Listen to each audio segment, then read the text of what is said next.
So when setting up my hip thrust, first thing I want to do is I just want to sit down underneath the bar and I want to set my shoulder blades first. Okay, bench height is really important. I've got the kind of back end of the bench or front end of the bench, depending on what way you look at it. I've got that slanted down so that as I'm sitting down, it's comfy enough that I can just set the bottom edge of my shoulder blades onto the end of the bench. I can set my position here and then I can just roll the bar in, set the pad against my hip bones, and then I'm ready to go. I can set my feet, okay?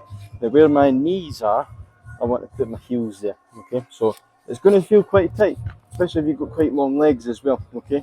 But I'm quite tight in there, and this bar is really starting to dig into my hips now as well, okay?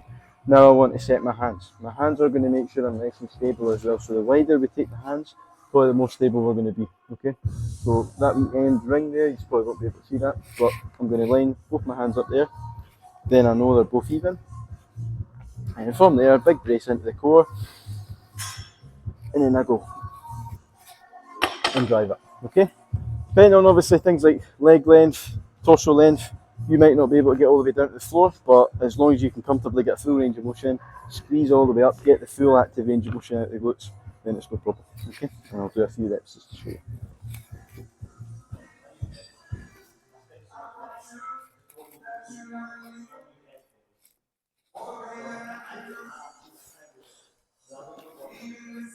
Just making sure to squeeze up the top. And tuck in your chin as well. That's one thing I forgot.